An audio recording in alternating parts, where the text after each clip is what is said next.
everyone. Good to see you all. Sally, good to see you. You are actually the reason we are here today, but I'll get to that in a second.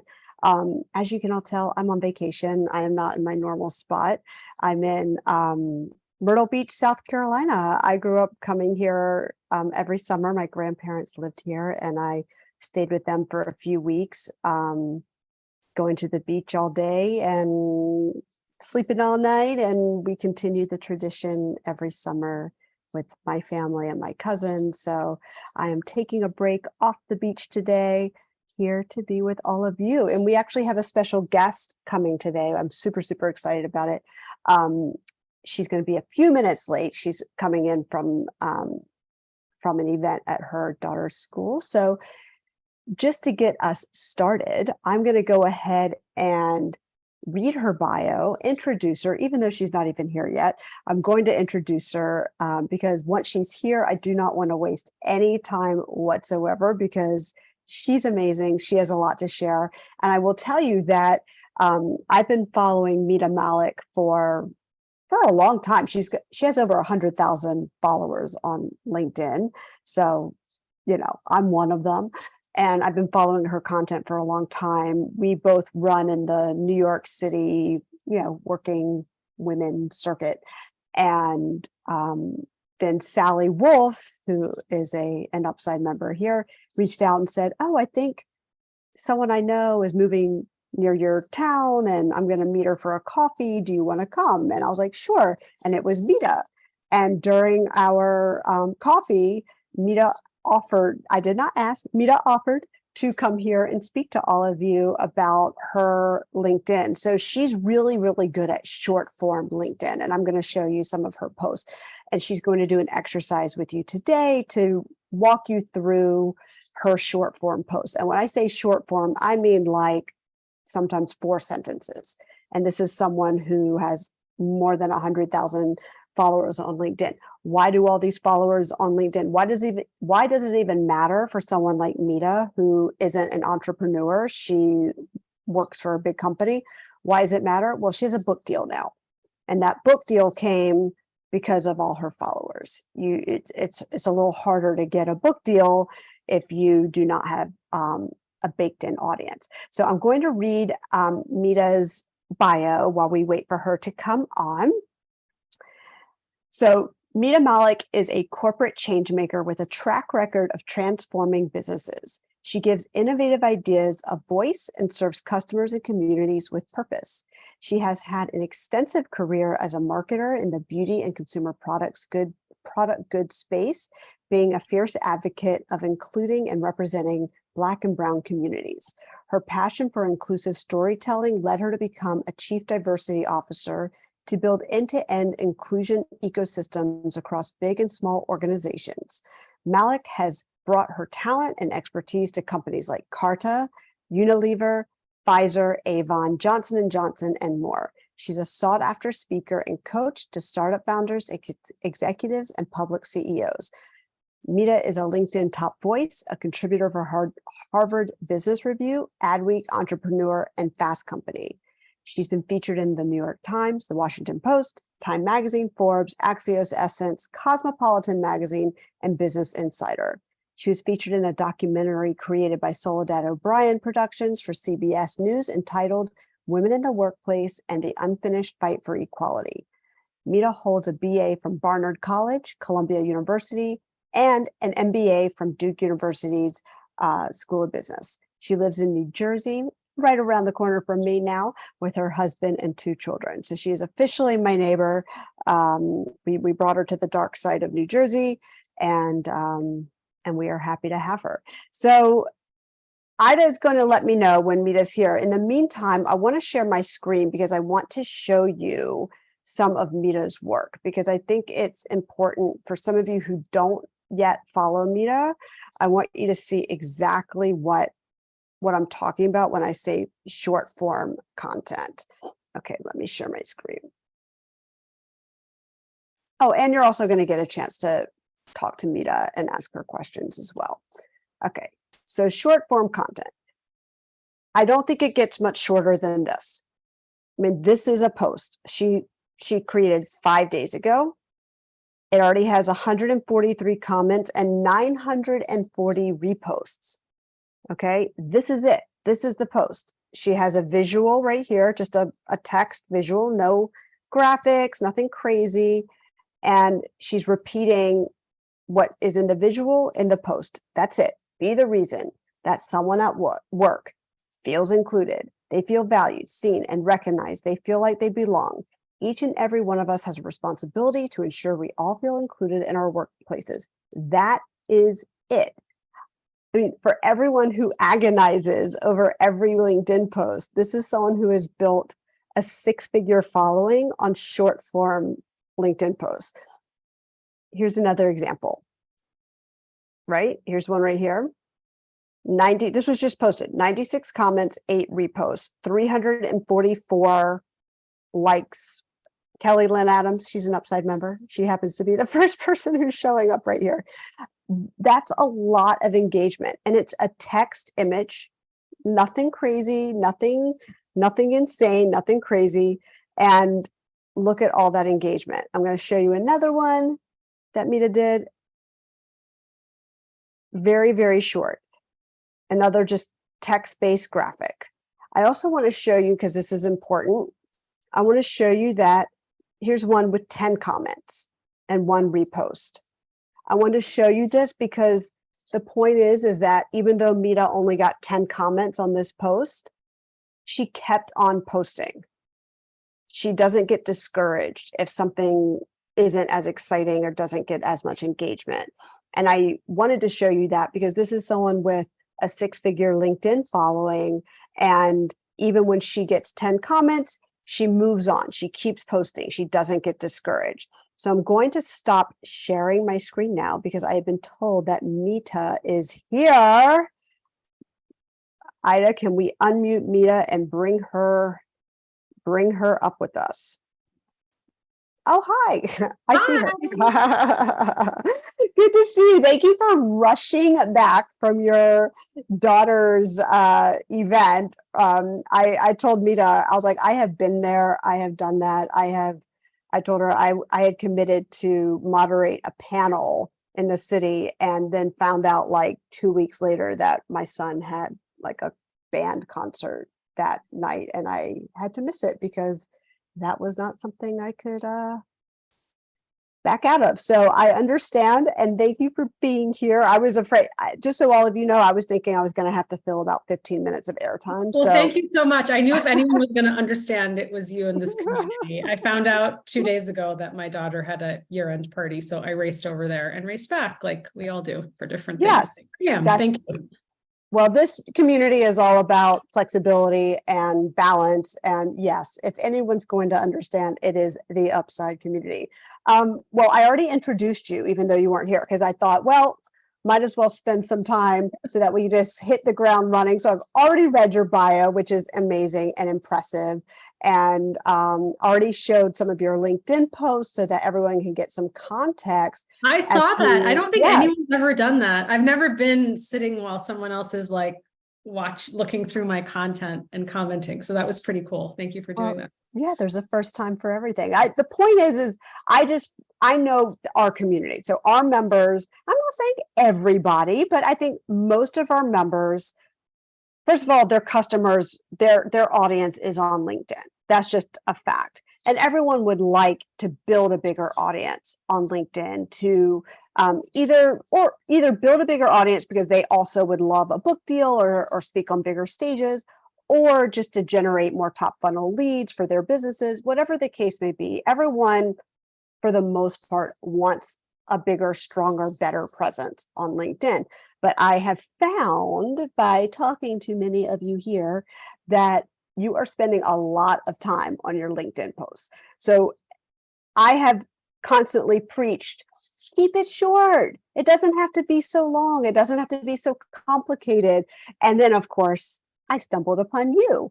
And I'm like, here is someone with 100,000, it's actually, I think, like 113,000 now followers, but who's counting? And a book deal and all these things. And you literally write the shortest LinkedIn posts of any major LinkedIn top voice I have seen. So that I said, when you offer, and I did say she offered, I did not ask, Mita did offer to come here and talk to all of you. And I said, yes, yes, yes, yes, yes, absolutely. Let's dive in. Welcome. And thank you for rushing back for us. Thank you for being here. Appreciate it. Well, I thank you to Sally for introducing us, and we finally met in person, because when I met Erin, I recognized her head and she recognized mine from our profiles. I was like, I know you. And I want more women to be on LinkedIn. I want more women to be building their leadership brands and thought leadership. And that's why I wanted to do this today. Speaking of posts, I posted something this morning that was quite much longer. So I just experiment. I wrote an article for Fast Company, and I work a lot with LinkedIn, and they're actually after me to write longer posts. So I actually experimented. It was quite long. I don't think it's gonna, get as much interest. It's an interesting topic, but that's okay. It's about experimenting. There's no such thing as a bad post, as I say. Okay, so you're talking to, almost 300 perfectionists right now. Oh, okay. And okay, it's ladies, it's men, we're non-binary, we are everybody in this room. Yes, and everyone. I will tell you that it is a group of very high achieving perfectionists. And I know that you have walked that walk, you have lived in those shoes, you know what that's like. And how do you, I know we're going out of order of our questions, but how do you get out of that headspace where you're just, everything has to be perfect before you post, or something only gets 10 likes or 10 comments and you don't unravel? Yes. And thank you for correcting me. I'm trying not to use guys and ladies, although I use that broadly. And so I'm learning as well. Not everyone's going to like you. That's life. And not everyone's going to like your content. And so I've just sort of gotten over it. I got a really mean comment the other day. And I thought to myself, you're going to spend all this time writing such a long, mean comment rather than creating your own content. And so I just let it go.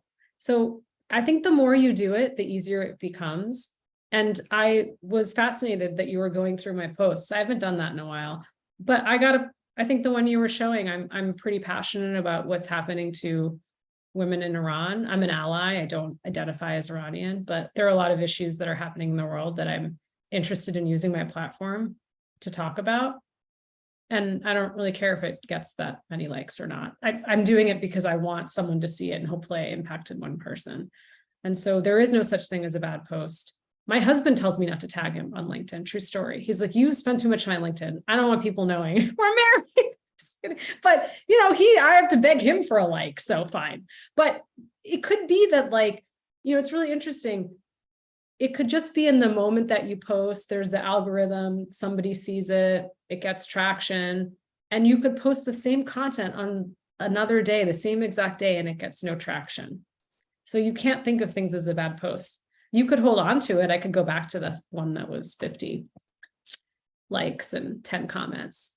I could repost that later and try a different angle to see if I could get more engagement. But I knew the purpose of that was to educate people on a piece of film that had come out that was really centered around Iranian women. So I was very clear on what the purpose of that piece of content was. So you don't agonize over why did that post not do well? Why did it not perform well? You don't sit there and wonder.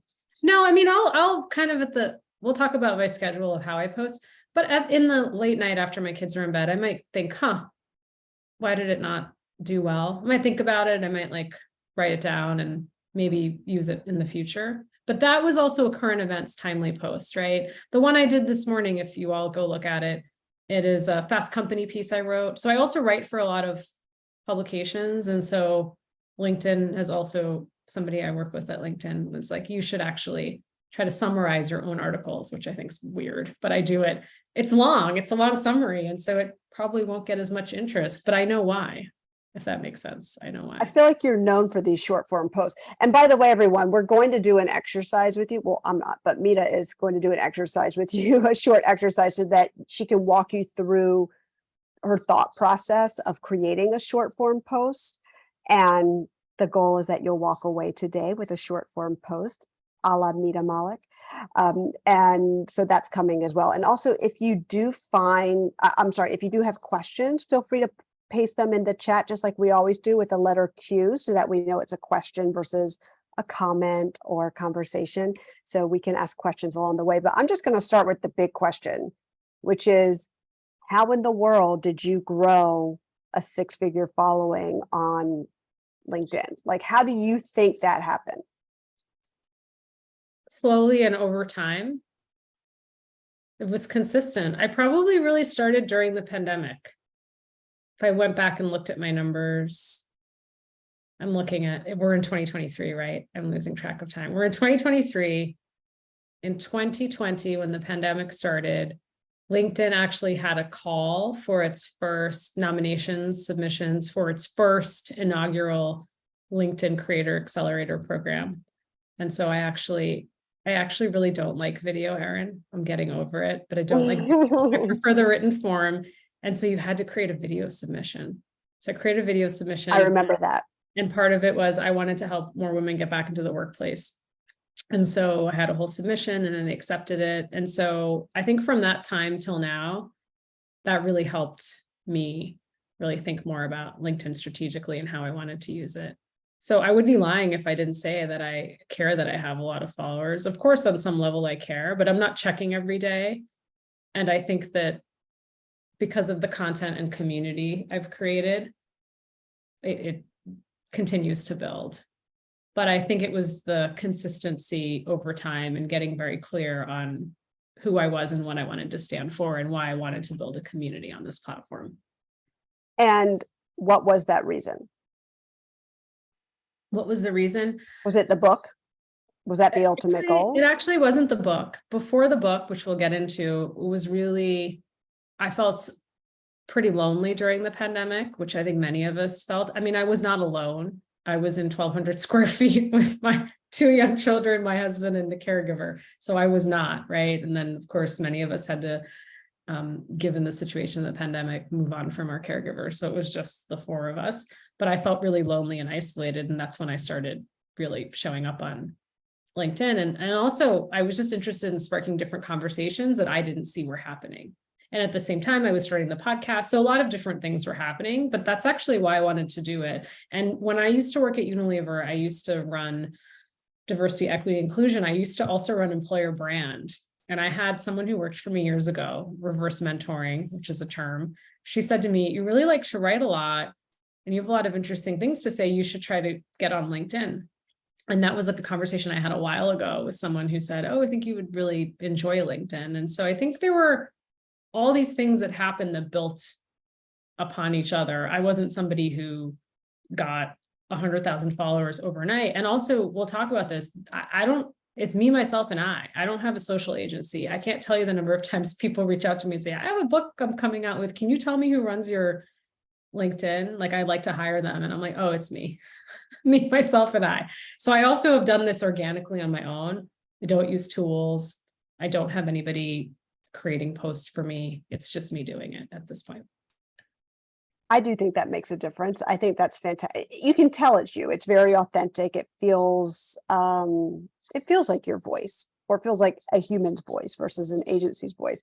When do you think was the tipping point where you realized people were really connecting with this short form content that you were putting out? I don't know if there was a tipping point, except for the amount of comments I get. Like, people get really excited and want to talk about it. And so was there like sorry, go ahead. No, so I can't remember if there was a certain post or something. Yeah, that's what I'm wondering. There's usually like a post where people are like, there was this one post, it went crazy, and that was the end. Probably actually really interesting. And this is also topics I talk about on my podcast, Roundtable Talk. So if you're all interested, please check it out. Apple, Spotify, Amazon Music. We talk about, my co-host DC Marshall and I talk about how women of color can go from surviving to thriving in their workplaces and how allies can help. And we spill the tea on a lot of topics like, why can't they just pronounce my name correctly? Why am I always renamed? Why do they always mistake me for the other brown woman? And there was a post I did on my name and the story of my name, and how I was renamed and not only bullied in classrooms and school years, but also bullied in corporate America. And that was one where I was like, wow, because when something resonates, Erin, I don't think, oh my God, I'm so amazing. It resonated. I'm like, oh my God, this is something like hundreds, thousands of other people have experienced. That's why it resonates. It's because my story is all of our stories. It's not because, yes, my story is painful, unique, special, all those things, but all of us are like, we can see ourselves in the story. And so that would also be my advice to you, is like, the more honest you can be and the more you can hone in on that story, people will connect with that. And how do you, but see, it's interesting because that story also connects to your work in diversity, equity, and inclusion. So it's nice that you can weave in your personal experiences to help people relate to the work that you do. I think it's really clever, and it's really not clever, but it's very intelligent, to be honest, and it's very brave to say, I'm not just walking the walk, or talking the talk, I've walked the walk. Like I know I've been in these shoes before. And I'm looking around the room, I see Karisten, I see Katerina, I see names that I know all of you. And I had a unique last name growing up that I used to dread that first day of school. Oh, just butchered, and it's embarrassing, and you just grow up that way. And I remember that post, and I very much connected to that post. I even called my sister. I'm like, oh my God, this thing is blowing up, because we both used to we still talk about it, just dreading getting our names butchered. Luckily, I upgraded my name when I got married. I was like, yes, I will take your last name. Thank you. That is a huge upgrade. So why do you think that what you had to say resonated so much with people, and continues to? I try to think about my platform in a few ways, Erin. I try to provide value and educate, share a story and insight, a truth, something I've experienced that someone else might resonate with. That's what I think about. I mean, I'm also a marketer, so one of the things about marketing is like, you have to come up with that insight, that universal truth, something that's like unexpected, will surprise and delight people, and hence the quality of their lives. And so I think about it from that end. I do a lot of podcasts and talks and speaking, particularly from my book coming out, and I have been for a while. And I think people get a little annoyed when they say, oh, you're not going to share the podcast on your LinkedIn. And I'm like, well, that's not what I use my LinkedIn for. Like, I'll do it sometimes, but I also don't want to be like, oh, I'm speaking here and doing that. I mean, I really want to use it to spark conversation and educate around key topics. Yes. Well, you have your own podcast, right? Yes. So that people are asking you to be on their podcast. Yes, and I get it. And I totally get that. But I'm always upfront with people to say, I very rarely use LinkedIn to promote events and speaking engagements and podcasts, because I really want to focus on having meaningful conversations. Like, I don't want it to all be self-promotion. And that's the difference. We can talk about this because many of you are running your own businesses, right? For me right now, I started this because I wanted to create conversation around leadership and inclusion. And now I'm actually moving into a place where I'm spreading awareness of the book. And I have a community that I've built that I can now speak to and sell to about the book, but that wasn't always the intent in the start. And so there has to be a balance, because if I was running my own D&I consulting firm, of course I need to be self-promoting. There needs to be a call to action, right? There has to be some sort of reason that I'm posting so that hopefully it can convert to clients or a sale or something like that. Well, now that you have the book, welcome to our world. Yes. Now you get the discomfort of having to actually translate all those followers into action. Yes. It's fun. It's really fun when you get to do that. Although you'll see, and you're going to start to see it you're going to start to see it on LinkedIn. You'll be like, oh, that's an Upside member. That's an Upside member. That's an Upside member. Because a lot of us, including me, by the way, have decided to add a footer at the end of our posts. Oh, cool. So the footer has like the sale in it. So you have your post and then like a line, and then it's like a footer that's like, hi, I'm Erin Halper, champion of independent consultants, and here's all the things you can get from me.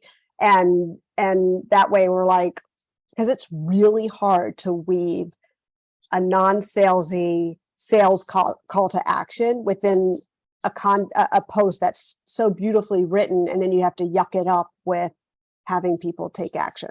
It's really hard to do. So let's talk about what types of frameworks that you personally use when you're crafting your posts, and how do you get inspiration? And I mean, you post a lot, right? I do. I have started posting less because of the algorithms. Things change. I mean, here's the other thing too. You have to post for consistency, right? So go back to what you just said about a call to action.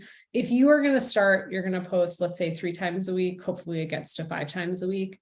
Not everything you post needs a call to action, nor should it, because you actually are trying to grow your thought leadership, grow your voice on the platform. And then there's a call to action, but you actually need to draw people in to who you are and what you provide, and then bring in the call to action, right? So imagine like if I like right now turn my whole social feed into buy my book, buy my book, buy my book, like how annoying would that be? Like, where's the value? Right? So it's like, you have to sort of balance, right? So that's what I would think about for you all. Okay, my framework is old school notebooks. I love notebooks. So I'm a big writer, as you know, so I have way too many notebooks for everything in my life. But I have a notebook. I also use my iPhone. I use no automated tools. So I'm sharing what I do.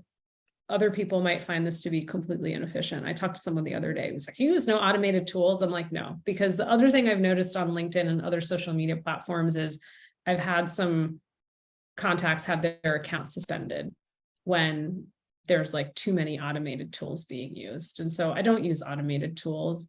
What do I do? Usually like once a week, I'll find quiet time, like 30 minutes, and I'll just write down things that I'm thinking of. I might do this during the week too. I might just be like, oh, I was in like this meeting and was inspired, like something happened in this meeting. Let me write it down. Or reminded me of something that happened 2 years ago in my career. So I write it down. And so I read a lot and I just take a lot of notes. I use my iPhone, I use written journals.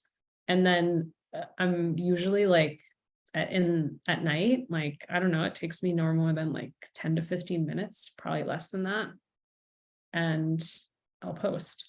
So But post to write one or to write the whole week's worth? Write one, like 10 minutes, 10, 15, less, maybe more. Maybe I do more than that. But it just depends. Also, sometimes I use Canva, which I know a lot of you know that tool. So I might do that for a graphic. I might have an article I've read. I mean, I don't have much rhyme or reason to my content, except I have pillars, meaning like I have rhyme or reason, but it's not like I know I'm going to post this exact quote. I don't know what I'm posting tomorrow morning. I have no idea. I just know that like something will happen today, or I'll go through my notes and the moment will move me and I'll share something. Now, this is different for those of you trying to build a business, right? I'm trying to build my thought leadership brand in diversity, equity, inclusion. So my pillars are a bit broader. So what do I post about? I post about leadership lessons through the lens of inclusion. The second pillar I post a lot about is inclusive storytelling and communications. That's my background as a marketer. And then the third is usually around parenting. I might include some things around what it's like to be a parent who's working outside the home. And so I have pretty much 3 basic principles of pillars. You won't see me post a lot about golf unless it's about how golf can be an exclusionary networking event, right? You won't see me post around a lot around AI unless there's a direct connection with inclusion, which there is. And so I think for you all, I would encourage you need to know what your 3 pillars are. I like things in 3s. I don't like things in 10s. Maybe it's even 1, but like, what do you want to be known for?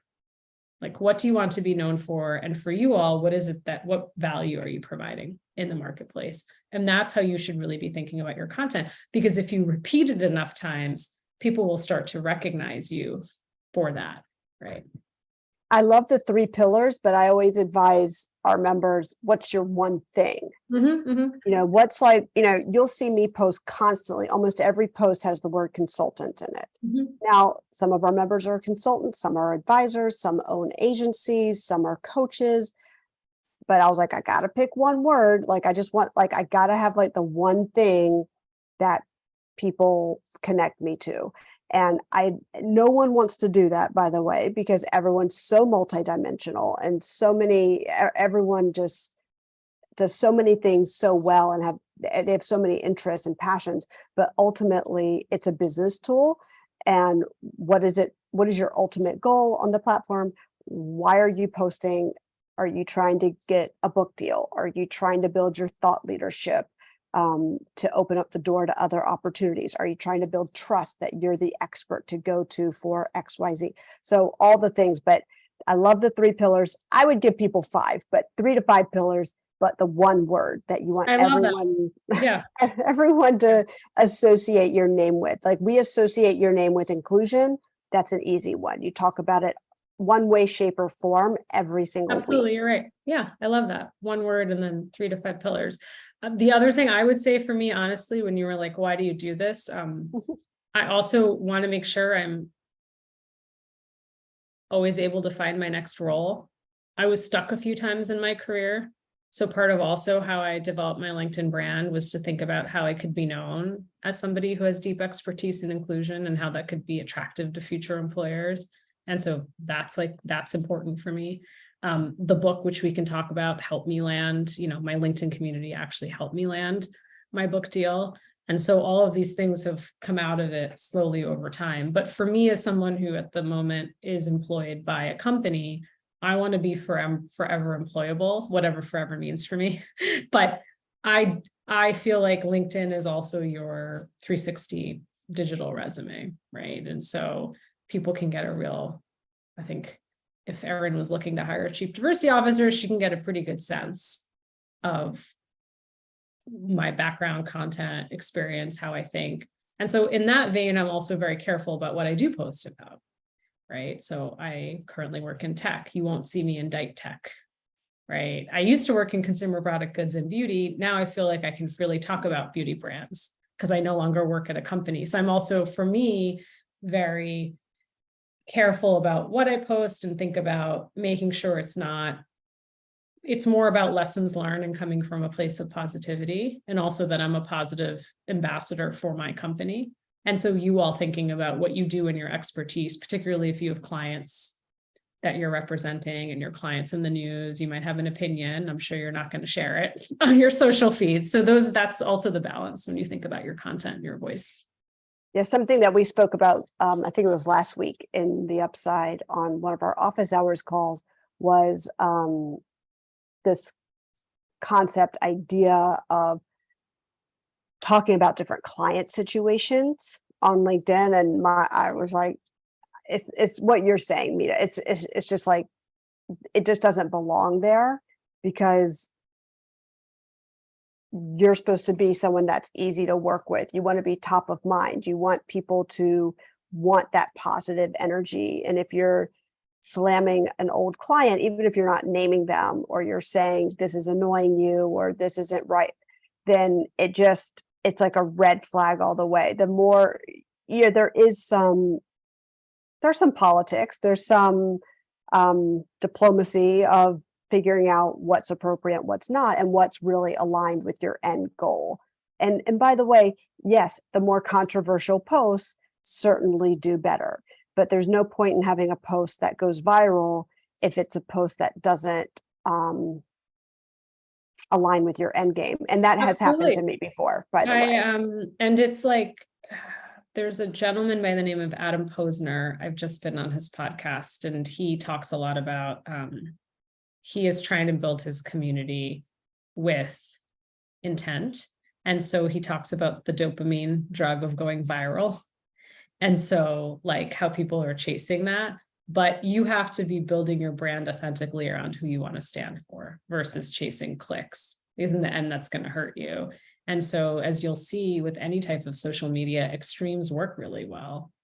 There are a lot of individuals who are in the inclusion space who are consultants, so it's different for them. And they probably will post things that I would say are more direct than I would. So they'll directly go after Target and what's happened with Pride month. And if you all have been reading, Target, who's been an ally for the LGBTQ plus community for years, under pressure because their employees weren't feeling safe in store, took a lot of products off shelf. And so I posted a question more like, so let me give you an example. That's a very controversial. So if you're like a DE&I consultant or you're in the DE&I space, like that's a hot topic, but how do you post about it, right? Are you going to slam Target because they might not ever reach out to you as a potential client? Do you have friends there? Do you know people there? So I posted on, if you were the Target CEO, what would you do? Right? Like that's an interesting way to have that conversation, because this is not easy, right? It's not easy. Like it's very easy for all of us to comment on it, but I don't work at Target right now, right? So it's very easy for me to say, this is what you should be doing. But I was like, okay, what do you all think? Like, here's what happened. Like, dear leaders, I like to use dear leaders a lot. Like, what would you do if you were in this situation? And so that way you can be looked at as an expert, someone with expertise who is convening conversation around that, but you are not directly slamming the company. Yeah, I had one, I don't know, it was like such a random post that I made that was a little bit of a rant. It had nothing to do with business whatsoever, had nothing to do with any of my pillars of content. And of course, that's the one that like just went off the rails. I was like, oh boy, got to shut this down. I'm like, this is not like, why did I post this? Of course, that's the thing that's like taking off like thousands and thousands and thousands of comments and likes. I was like, I've got to shut this thing off because it had nothing to do with anything that I'm actually on there for. I was like, why can't one of my posts that I actually care about? But I don't know what it was you posted about, but what's interesting is if it was a human post or something very insightful and people are seeing a different side of you, they might get drawn in to follow your content. And so I don't know what that was, but it's interesting. Like I talk a lot about being a parent, a mom who's working outside the home and the challenges and that's a part of inclusion, but that's also part of who I am. And so I'm also thinking about how you can give people a sneak peek into who you are as a leader. So tell me what kind of ROI you've gotten out of building this type of audience. ROI, good question. So I have probably since the pandemic, so 2020, I got offered a lot of speaking engagements. And because I had a full-time job, and I only shared this very recently, I decided to take those speaking engagements and donate the proceeds directly to a nonprofit in Jersey City called Women Rising in New Jersey that helps women and children in domestic violence situations. I think I raised close to $30,000 for them based on speaking fees. But I would, Erin would say, hey, I want you to come speak. I'm going to pay you $5,000. And I'd say, okay, well, I'm going to connect you with the nonprofit. That's how I want to honor my time. So I did get a lot of speaking opportunities through LinkedIn, and now I'm converting a lot of them for the book, right? So I'm asking people to honor my time by pre-ordering copies of the book, which has been great. The podcast called Brown Table Talk with my friend DC Marshall. We actually self-funded the first 8 episodes of season 1. And then LinkedIn came knocking and asked us, they have a podcast network. They asked us to be part of the podcast network because I was active on LinkedIn, and she was too. But I think that also helped them, because you think about a podcast, it's sort of like the book club. It's very interesting. Like you listen to these episodes on your own, or you're reading a book on your own, and then you want to discuss it. And so LinkedIn is trying to really have more conversations around podcasts and what people are listening to and why and what they're learning. And so that's been great.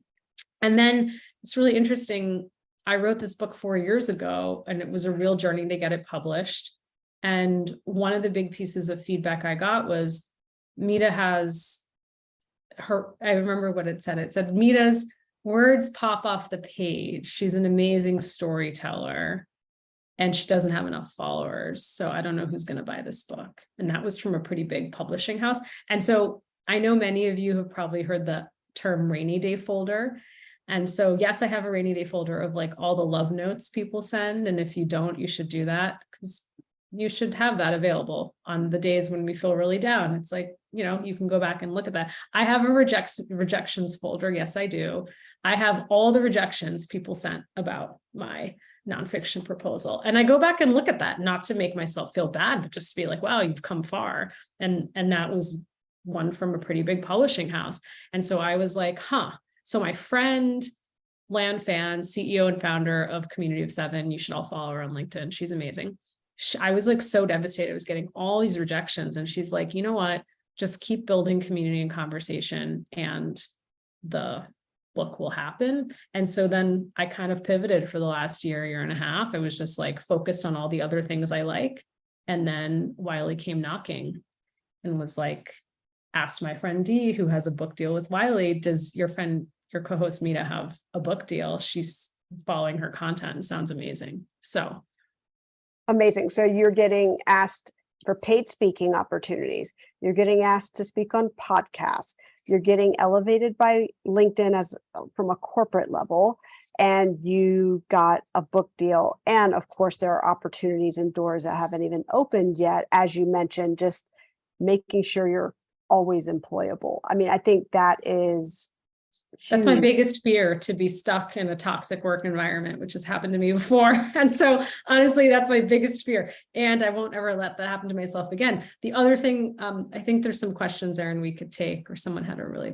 Yes. So Lena has a question. So we're going to get to Lena's question. Yes. The one thing I was going to tell you is I also get, for all of you, for inspiration, I get a lot of requests to consult, and I don't consult. I have a full-time job. And so I have a list, which, you know, Erin, you're welcome to send me any bios of individuals and what people at the Upside do. But like, I have a list for great coaches. I have a list for great D&I consultants, because I don't do that. So, but when people reach out to me, I have a list and I refer them to other people. And so also based on my content, people will reach out to me because of the content I'm putting out and ask for my services.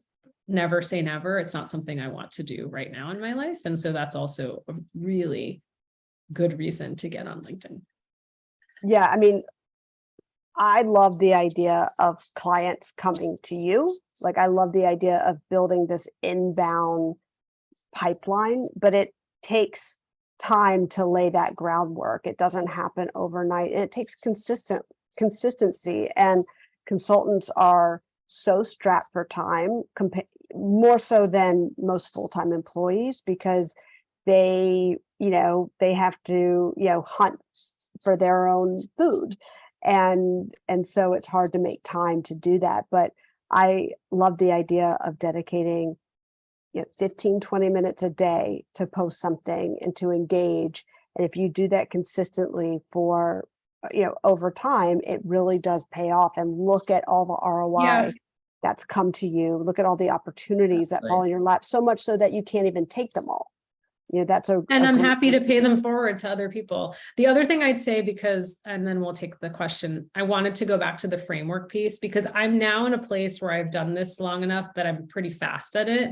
But back in the day, it would usually be like Sunday night, I might carve out 30 minutes and plan what I wanted to post and actually create those posts. So I did want to offer that, because now my framework is different, because I just can do it and it's much faster. I also would just say, as you all are thinking about your one word, and as Erin said, 3 to 5 pillars, some of the best posts are evergreen. So you can hold on to a post that did really well. Don't be afraid to post that again in 2 months' time. You should, especially if there's a good call to action, and or it's about building your thought leadership brand and your expertise in the marketplace. Like, you don't always have to like recreate the wheel. You can, reuse a lot of your content, and you should, because there is an old saying in marketing, which probably has changed now, but you have to see the same message 7 times for it to actually resonate.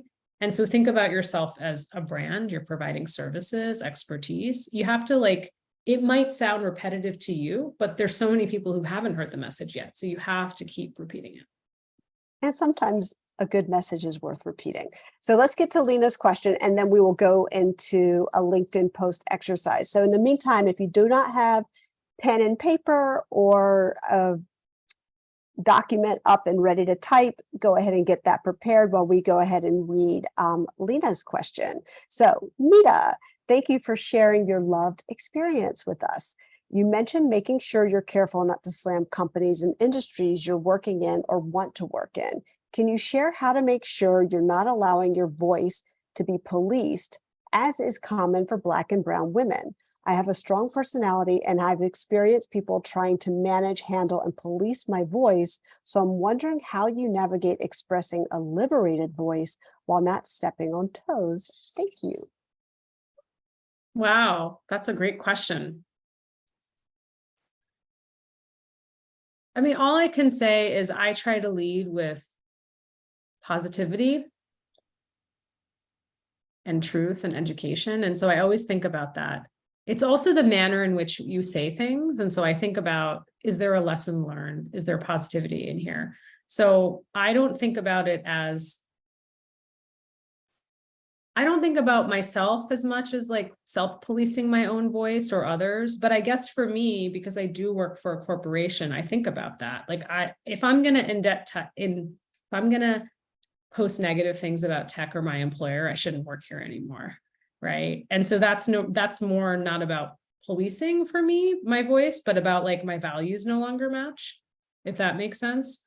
And I also think for me, I've had a long career at this point. So I'm going back and writing about former managers or former work situations. And I think people can respect and appreciate that versus current events or current things that are happening to me. And then I think we talked about when there's a controversial issue that's happening in the marketplace, you want to comment about how can you engage and lead in conversation about that.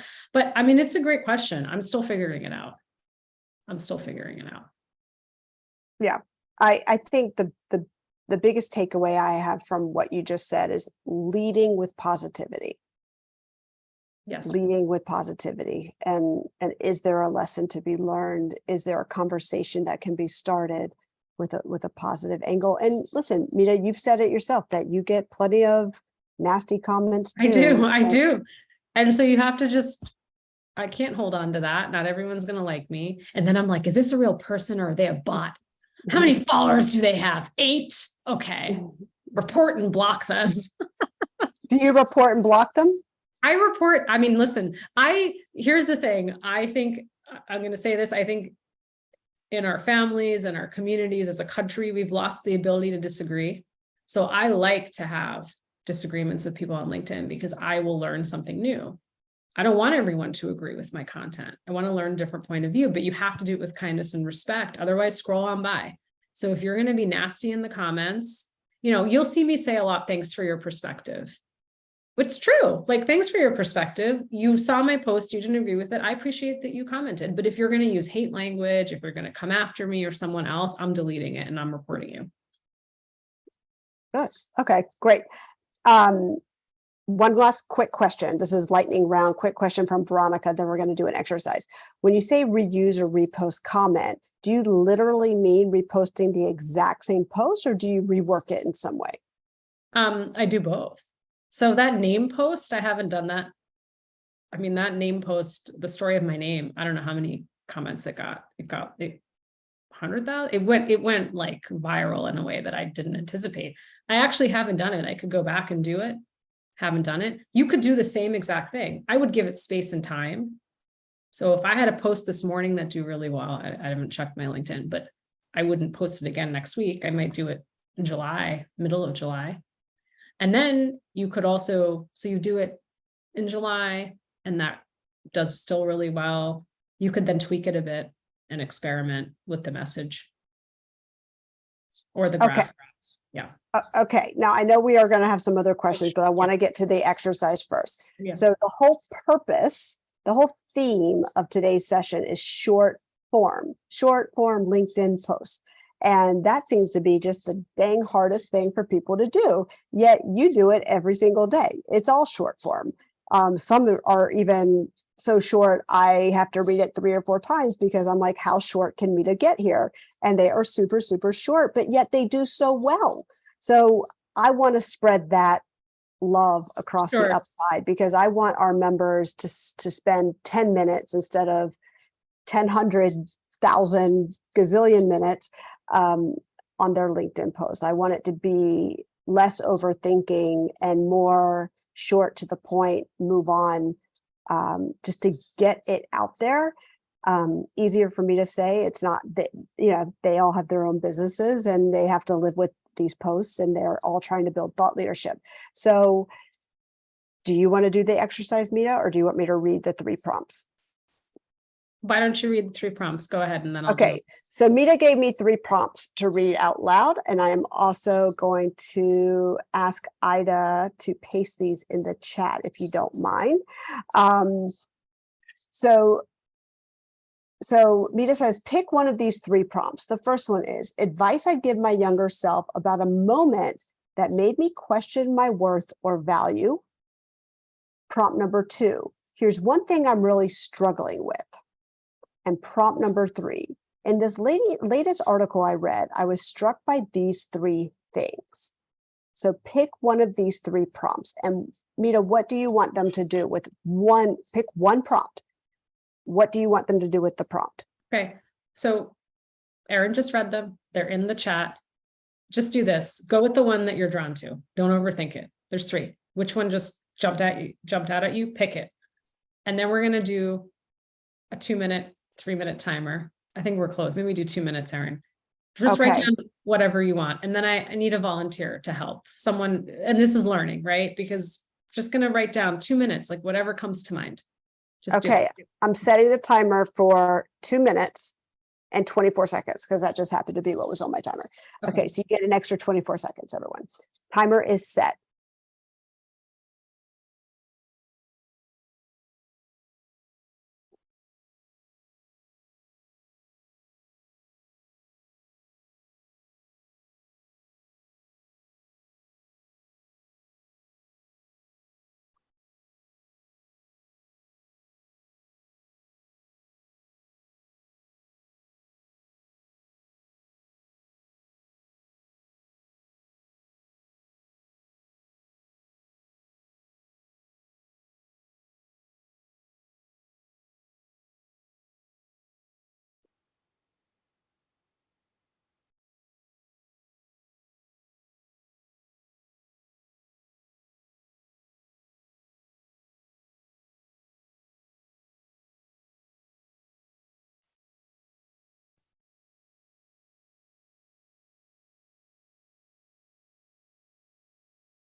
Okay, timer's up. I actually wrote one too, Mita, but I am going to, I will ask if there's a volunteer, and if there's not, they know the teacher will call on them. So, oh, good. Nia is volunteering. Okay, wonderful. That was easy. Hello, Mita. Hello, Erin. This one brought up something, so I'll just get right into it because of time. When my teacher told me I was not like my brothers, that stayed with me. They had high GPA in sciences and AP Calculus BC. I'm pretty sure that's what she was referring to. And they were both on track for a 6-year medical program. I was engulfed in shame and shock and surprise because no one in my own family had ever spoken such words to me. And this stuck with me. I was asked years later how it felt to be the black sheep in my family, which is interesting because I was always straight A, student society president, honor society. I had an undergraduate degree in business with honors, and I went to the University of Michigan. Really? What are we talking about here? Your comments and the comments that we hear stay with us, even when they're passing words. You wrote that in 2 minutes and 24 seconds? I wrote, it flooded up to me, and that's what I wrote. Yeah. That's amazing. It's Neha. Am I saying your name correctly? That's right, Neha. That's exactly right. I love it. It's so beautiful. And so that was the whole point of the prompts. First of all, if you all did a Google search, there's like 25 LinkedIn prompts, like someone's created something, right? Like there's like, so that was the whole point, is like, don't overthink it, go to what you're drawn to and then write it. So here's what I'm going to challenge you on is, I think it's beautiful. I think the end could be tighter. Because here's the thing, what can I ask? I know we have 5 minutes left, but quickly, can I ask what you're passionate about and what your day job is? Yeah, well, I have a leadership consultancy also focused on women and more inclusion at the highest levels of leadership. Awesome. And impact. Okay, great. So that post actually directly, interestingly enough, what you were drawn to is also what you're passionate about and the difference you're trying to make in the world. And so I think you could make a really quick story. I think the end potentially could be tighter, but then my challenge would be, is there a quote that you would pull out of it that you could make a graphic out of it? You don't have to. I know we didn't get into a lot of the details of LinkedIn, but I used to just write, I go back and forth between writing text and graphic. If you include a graphic, it actually does better on LinkedIn. So the story is beautiful. So I would write the story and a call to action, and perhaps the quote. Can you read the last few lines? Use something about comments. So I was very quick. It was, yeah, your comments have a lasting, your comments or passing words have a lasting impact. I wasn't really sure like what the call to action was. It was just like, oh my gosh, this has stuck with me for so long and brought shame. So there's something about like, don't let those comments stay with you. Yes. Like, how are we thinking about the comments we make to the girls in our lives versus the boys in our lives, and how that actually connects to the work you do, like watch the language. I mean, so like there could be something interesting there. I also like, you don't have to overthink it. You could just write the story on LinkedIn and post it with like 3 to 5 hashtags and send it to the group, and we'll all like it. I hope we all like it. That was so mind-blowing for me. This was amazing. Mita, Aaron, everybody that put this together. Mind-blowing. This is so helpful. Thank you. Good. Thank you, Nia. Do we have time, Mita, for one more? Sure. If someone else wants to. Lisa wanted to go as well. So I think if Lisa is still here, where'd she go? I think she went off camera. She had to jump. She had to jump. Okay. Sorry. Okay. Well, she had to jump. Well, that's fine because we actually are about out of time. And I wanted to make sure I had time not only to thank you for coming, because you're amazing and you're so inspiring. You're so humble, but in the best way possible. And you're so genuine in describing how you got to this amazing place on LinkedIn. And I've been following your content for a long time. So I just love, and I'm fascinated by how short form all your posts are. And it's inspired me to stop overthinking everything. So you made that impact on me personally. I want to share also with everyone, and we have show notes for everyone afterwards that they'll see on our platform with the recording. But we've talked about the book, and Mita has an amazing book that I have personally pre-ordered for my own copy and some copies for Within the Upside as well. And I'm so excited for it. It's called Reimagine Inclusion, Debunking 13 Myths to Transform Your Workplace. And this book, as you mentioned, came about because of your consistency on LinkedIn. So I could talk about LinkedIn until I'm blue in the face. I certainly do not claim to be an expert on it whatsoever. I still have a lot of work to do as well. But I will say that it's work that is worth investing in. So thank you so much, everyone, for investing time today, Thank an you so hour of your much. time. I'm going to come. Thank also you, just do Mita. another challenge. Let's say in the next, like before the week's over, everyone on this post, and why don't we all just hashtag Erin and upside of me, and then we'll all kind of comment and create community and conversation. So we feel like we're lifting each other's posts. So I don't awesome. always get all the notifications, sorry, but I'll try to look. But yeah, let's do that for each other. Just try to post one thing between now and Friday. That is a very generous offer, Mita. I would, everybody who came live today, you heard that offer. If you tag, well, if you tag me, I'm going to comment. But if you tag Mita, she has offered, And as you long should as she tag the sees it. upside and say we did the session, or put that in the comment. Don't put it in the post. Do your post and in the comment, put Erin, If Mita, I see upside. it, if Mita sees it, we will comment. But of course, that all of you, if you ever tag me, you know that I comment. But Mita has like about 100 times more people following her than I do. So thank you, Mita, for that offer. It's very, very generous. And thank you everyone for showing up. Thank you, Mita. I will see you around in the neighborhood. We'll go for another coffee. And yes. she's not here, but thank you to Sally Wolf for connecting us. And she is a wonderful matchmaker, and she brought us together in real life versus just on the screen. And Mita, for your knowledge, we will be sharing all of your links to your following, to your book, to your podcast with our community in the recording and the show notes. So that will all be there for everybody. So thank you all. Thank you, Mita. Have a great rest of your day. And I will see you inside the upside and on LinkedIn. Bye, everyone. Bye. Thank you.